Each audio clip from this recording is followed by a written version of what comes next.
Hi hello ನಮಸ್ತೆ welcome to ಕುಷ್ಮನೆ multi creations. ಇದು ನಾನು ನಿಮ್ಮ ಶಾಂತಿ. ಫ್ರೆಂಡ್ಸ್, ಸಮ್ಮರ್ ಸ್ಟಾರ್ಟ್ ಆಯಿತು ಅಂತಂದರೆ ಮಕ್ಕಳಿಗೆ ಹಾಲಿಡೇಸು ಸ್ಟಾರ್ಟ್ ಆಯಿತು. ಹಾಲಿಡೇಸ್ ಸ್ಟಾರ್ಟ್ ಆಯಿತು ಅಂತಂದರೆ ನಮಗೆ ಈವ್ನಿಂಗ್ ಸ್ನ್ಯಾಕ್ ಚಿಂತೆ ಮಾಡೋದು ಸ್ಟಾರ್ಟ್ ಆಯಿತು. ಸೊ ಈವ್ನಿಂಗಲ್ಲಿ ಏನಪ್ಪ ಮಕ್ಕಳಿಗೆ ಮಾಡಿಕೊಡೋದು ಅಂಥೇಳಿ ನಾವು ಯೋಚನೆ ಮಾಡೋದು ಸ್ಟಾರ್ಟ್ ಆಗುತ್ತೆ. ಮತ್ತು ಅಡುಗೆಗಳು ಜಾಸ್ತಿ ಆಗುತ್ತೆ ಈ ಟೈಮಲ್ಲಿ. ಸೊ ಈ ರೀತಿಲಿ ಇದ್ದಾಗ ಕೆಲವೊಂದು ಮಕ್ಕಳಿಗೆ ಸ್ವೀಟ್ ಇಷ್ಟ ಆಗುತ್ತೆ, ಕೆಲವೊಂದು ಮಕ್ಕಳಿಗೆ ಖಾರ ಇಷ್ಟ ಆಗುತ್ತೆ. ಸೊ ನಾವು ಎಷ್ಟೆಲ್ಲ ಏನೆಲ್ಲ ವೆರೈಟಿ ಮಾಡಿದ್ರೂ ಮಕ್ಕಳು ಡಿಫ್ರೆಂಟ್ ಆಗಬೇಕು ಅಂತಲೇ ಕೇಳ್ತಾ ಇರ್ತಾರೆ. ಸೊ ಎಲ್ಲ ಮಮ್ಮೀಸೂ ಡಿಫ್ರೆಂಟಾಗಿ ಮಾಡಿಕೊಡ್ಬೇಕು ಅಂತಲೂ ಯೋಚನೆಯೂ ಮಾಡ್ತಾ ಇರ್ತಾರೆ. ಸೊ ಅದರಲ್ಲಿ ನಾನು ಇವಾಗ ಒಂದು ಸ್ವೀಟ್ನ ಡಿಫ್ರೆಂಟಾಗಿ ಹೇಗೆ ಟೇಸ್ಟಿಯಾಗಿ ಸಿಂಪಲ್ಲಾಗಿ ಮಾಡ್ಕೊಳೋದು ಅಂತೇಳಿ ಇಲ್ಲಿ ನಾನು ತೋರಿಸ್ತಾ ಇದ್ದೀನಿ. ಏನಿಲ್ಲ ಫ್ರೆಂಡ್ಸ್, ಕ್ಯಾರೆಟ್ ಕೀರ್ ಅಂತೇಳಿ ಇಲ್ಲಿ ನಾನು ಮಾಡಿ ತೋರಿಸ್ತಾ ಇದ್ದೀನಿ. ಕ್ಯಾರೆಟ್ ಕೀರ್ಗೆ ಮೊದಲು ನಾನು ಇಲ್ಲಿ ಏನಪ್ಪ ಅಂತಂದರೆ ಒಂದು ಇಡಿಯಷ್ಟು ಅಕ್ಕಿ ಚೆನ್ನಾಗಿ ತೊಳೆದು ಒಂದು ಬೌಲಲ್ಲಿ ನೆನೆಸಿಟ್ಕೊಂಡಿದ್ದೀನಿ. ಹಾಗೆ 10-12 ಗೋಡಂಬಿ ಅದೇ ನೀರು ಅಕ್ಕಿ ಜೊತೆ ಹಾಕಿ ನೆನೆಸಿಟ್ಕೊಂಡಿದ್ದೀನಿ. ಒಂದು ಅರ್ಧ ಗಂಟೆ ನೆನೆದ್ರೆ ಸಾಕು.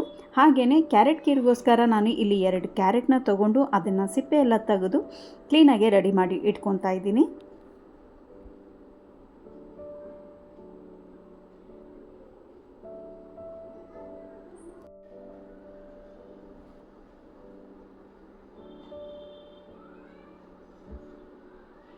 ಸೊ ಆದಮೇಲೆ ಸಿಪ್ಪೆ ತೆಗ್ದು ತೊಳೆದು ಇಟ್ಕೊಂಡಿದ್ದೀನಿ. ಈಗ ನಾನು ಗ್ರೇಟರಲ್ಲಿ ಬಂದ್ಬಿಟ್ಟು ನಾನು ಚಿಕ್ಕದಾಗಿರೋ ಗ್ರೇಟರಲ್ಲಿ ಮಾಡ್ಕೊತಾ ಇಲ್ಲ, ದೊಡ್ಡದಾಗಿರೋದ್ರಲ್ಲಿ ತುರಿದು ಇಟ್ಕೊತಾ ಇದ್ದೀನಿ.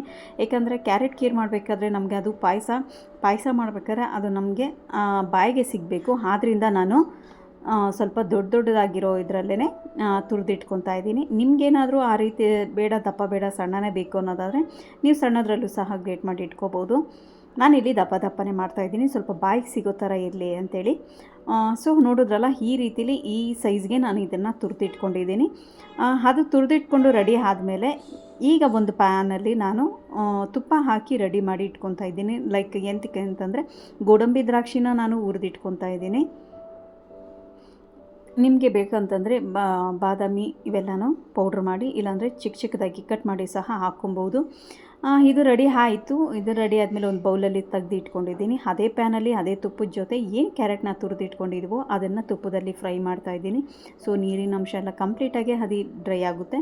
ಅದು ಡ್ರೈ ಆಗೋವರೆಗೂ ಫ್ರೈ ಮಾಡಿ ಇಟ್ಕೊಂಬಿಟ್ರೆ ಆಗುತ್ತೆ. ಹಾಗೆಯೇ ನಾನು ಇಲ್ಲಿ ಒಂದು 3/4 ಲೀಟ್ರಷ್ಟು ಹಾಲನ್ನ ತೊಗೊಂಡಿದ್ದೀನಿ. ಅದನ್ನು ಗಟ್ಟಿಯಾಗೇ ತೊಗೊಂಡಿದ್ದೀನಿ. ನಿಮಗೆ ಹಾಲು ಎಷ್ಟು ಬೇಕೋ ಅಷ್ಟು ನೋಡಿಕೊಂಡು ಹಾಕ್ಕೊಳ್ಳಿ. ನಾನಿಲ್ಲಿ ಒಂದು 3/4 ಲೀಟ್ರಷ್ಟು ಹಾಲು ತೊಗೊಂಡಿದ್ದೀನಿ. ಇಲ್ಲಿ ನಾನು ಯಾವುದೇ ರೀತಿ ನೀರನ್ನ ಆ್ಯಡ್ ಮಾಡಿಲ್ಲ. ನೀವು ಬೇಕು ಅಂತಂದರೆ ನೀರು ಆ್ಯಡ್ ಮಾಡ್ಕೋಬೋದು. ಸೊ ಅದು ಕುದಿಯೋ ಅಷ್ಟರಲ್ಲಿ ನಾವು ನೆನೆಸಿಟ್ಕೊಂಡಿದ್ವಲ್ಲ ಅಕ್ಕಿ ಮತ್ತು ಗೋಡಂಬಿ, ಇದನ್ನು ಪೇಸ್ಟ್ ಮಾಡಿ ಇಟ್ಕೊಳ್ಳೋಣ. ಸ್ವಲ್ಪ ನೀರು ಹಾಕಿ ಪೇಸ್ಟ್ ಮಾಡ್ಕೊಳ್ಳಿ, ಏಕೆಂದರೆ ಅದು ಕಡಿಮೆ ಇರುತ್ತಲ್ಲ, ಪೇಸ್ಟ್ ಆಗೋಲ್ಲ. ಸೊ ಇಲ್ಲಿ ಅದು ಪೇಸ್ಟ್ ರೆಡಿ ಆಯಿತು. ಹಾಗೆ ಇಲ್ಲಿ ಹಾಲು ಸಹ ಕುದಿ ಬಂದಿದೆ, ಮರಳ್ತಾ ಇದೆ. ಸೊ ನೋಡ್ಬೋದು ಕ್ಯಾರೆಟು ಮ್ಯಾಕ್ಸಿಮಮ್ ಈಗ ಬೆಂದಿದೆ.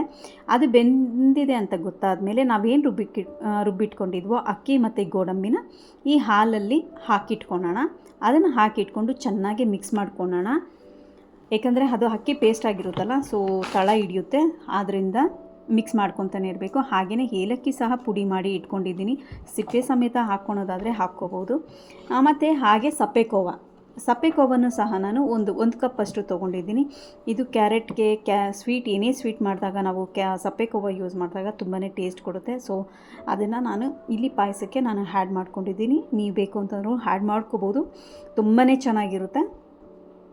ಹಾಗೆಯೇ ನನಗೆ ಟೇಸ್ಟಿಗೆ ಎಷ್ಟು ಬೇಕೋ ಅಷ್ಟು ನಾನು ಶುಗರ್ನ ಹಾಕ್ಕೊತಾ ಇದ್ದೀನಿ. ಅದು ಕೈಯಲ್ಲೇ ಮೆಷರ್ ಮಾಡಿ ಹಾಕ್ಕೊಂಡಿದ್ದೀನಿ. ನೀವೇನಾದರೂ ಕಪ್ಪಲ್ಲಿ ಮೆಷರ್ ಮಾಡ್ತೀನಿ ಅನ್ನೋದಾದರೆ ಆ ರೀತಿಯಲ್ಲೂ ಮಾಡ್ಕೋಬೋದು. ನಾನು ಕೈಯಲ್ಲೇ ಹಾಕಿದ್ದೀನಿ. ಹಾಗೆ ಚೆನ್ನಾಗಿ ಈಗ ಕುದಿಸ್ಕೊಂಡು ಅದು ಮಿಕ್ಸ್ ಆಗೋವರೆಗೂ ಚೆನ್ನಾಗಿ ಮಿಕ್ಸ್ ಮಾಡಿದ್ರೆ ಪಾಯಸ ಕಂಪ್ಲೀಟಾಗಿ ರೆಡಿ ಆಗಿದೆ ಅಂತಲೇ ಅರ್ಥ. ಈಗ ಇದು ರೆಡಿ ಆಗಿದೆ. ನಾನು ಇಷ್ಟು ಗಟ್ಟಿಗೆ ಮಾಡ್ಕೊಂಡಿದ್ದೀನಿ. ನೀವೇನಾದರೂ ಬೇಕು ಅಂತಂದರೆ ನೀರು ಸಹ ಆ್ಯಡ್ ಮಾಡ್ಕೋಬೋದು, ಗಟ್ಟಿ ಬೇಕಂದ್ರೂ ಮಾಡ್ಕೋಬೋದು. ಯಾಕಂದರೆ ಸಪ್ಪೆಕೋವ ಇವೆಲ್ಲ ಮತ್ತು ಗೋಡಂಬಿ ಅಕ್ಕಿ ಇವೆಲ್ಲ ಪೇಸ್ಟ್ ಹಾಕಿರ್ತೀವಲ್ಲ, ಅದು ತಣ್ಣಗಾದ್ಮೇಲೆ ಇನ್ನೂ ನಮಗೆ ಗಟ್ಟಿ ಬಂದ್ಬಿಡುತ್ತೆ. ಬೇಕು ಅಂತಂದರೆ ನೀವು ಹಾಲು ಜೊತೆ ನೀರು ಮಿಕ್ಸ್ ಮಾಡಿ ಹಾಕ್ಕೋಬೋದು. ಈಗ ಪಾಯಸ ಕಂಪ್ಲೀಟಾಗಿ ರೆಡಿ ಆಗಿದೆ. ಈಗ ನಾನು ಇದನ್ನು ಒಂದು ಸರ್ವಿಂಗ್ ಬೌಲ್ಗೆ ತೊಗೊತಾ ಇದ್ದೀನಿ. ನೋಡಿದ್ರಲ್ಲ, ಈಗ ನಾನು ಇಲ್ಲಿ ಪಾಯಸನ ಅದಕ್ಕೆ ಮಾಡ್ಕೊಂಡಿದ್ದೀನಿ. ಎಷ್ಟು ಚೆನ್ನಾಗಿ ಬಂದಿದೆ ಅಂದರೆ ಸಿಂಪಲಾಗಿ ಟೇಸ್ಟಿಯಾಗಿ ಈಸಿಯಾಗಿ ಆರಾಮಾಗಿ ಮನೇಲಿ ಹೆಲ್ತಿ ಫುಡ್ ಅಂತಲೇ ಮಾಡ್ಕೋಬೋದು. ಈವ್ನಿಂಗ್ ಸ್ನ್ಯಾಕಿಗೆ ಮಕ್ಕಳಿಗೆ ಇದನ್ನು ಮಾಡಿಕೊಡ್ಬೋದು. ನೋಡಿದ್ರಲ್ಲ, ರೆಡಿಯಾಗಿದೆ ಮತ್ತು ತುಂಬಾ ಟೇಸ್ಟಿಯಾಗಿರುತ್ತೆ. ಹಾಗೆಯೇ ನಾನು ಗಾರ್ನಿಷ್ ಮಾಡ್ಕೊಂಡಿದ್ದೀನಿ ಗೋಡಂಬಿ ದ್ರಾಕ್ಷಿ ಜೊತೆ. ಫ್ರೆಂಡ್ಸ್, ಈ ವಿಡಿಯೋ ಏನಾದರೂ ನಿಮ್ಗೆ ಇಷ್ಟ ಆಗಿದೆ ದಯವಿಟ್ಟು ಲೈಕ್ ಮಾಡಿ, ಶೇರ್ ಮಾಡಿ, ಕಮೆಂಟ್ಸ್ ಮಾಡಿ. ಹಾಗೆಯೇ ವಿಡಿಯೋ ಹೇಗಿತ್ತು ಅಂತೇಳಿ ಕಮೆಂಟ್ಸ್ ಮುಖಾಂತರ ತಿಳಿಸಿ. ಹಾಗೆಯೇ ಇನ್ನೂ ನನ್ನ ಚಾನಲ್ಗೆ ಯಾರೆಲ್ಲ ಸಬ್ಸ್ಕ್ರೈಬ್ ಆಗಿರ್ಬೋದು ದಯವಿಟ್ಟು ಸಬ್ಸ್ಕ್ರೈಬ್ ಮಾಡ್ಕೊಳ್ಳಿ. ಹಾಗೆ ಬೆಲ್ ಐಕಾನ್ ಪ್ರೆಸ್ ಮಾಡಿ.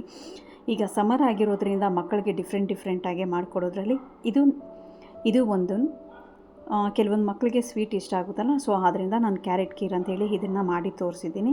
ಸೊ ನಿಮಗೆಲ್ಲ ಇಷ್ಟ ಆಗಿದೆ ಅಂದ್ಕೊಂಡಿದ್ದೀನಿ. ದಯವಿಟ್ಟು ಇಷ್ಟ ಆಗಿದ್ದರೆ ಒಂದು ಲೈಕ್ ಕೊಡಿ. ಆ ಲೈಕ್ ನಮಗೆ ತುಂಬಾ ಇಂಪಾರ್ಟೆಂಟ್ ಆಗುತ್ತೆ. ಹಾಗೆಯೇ ಇದನ್ನು ನಿಮ್ಮ ಫ್ರೆಂಡ್ಸ್ ಆ್ಯಂಡ್ ಫ್ಯಾಮಿಲಿ ಜೊತೆ ಶೇರ್ ಮಾಡ್ಕೊಳ್ಳಿ. ಇಷ್ಟ ಆಗಿದ್ರೆ ದಯವಿಟ್ಟು ಕಮೆಂಟ್ಸ್ ಮುಖಾಂತರ ಹೇಗಿತ್ತು ಅಂತ ತಿಳಿಸಿ friends. Thank you friends. Thanks for watching.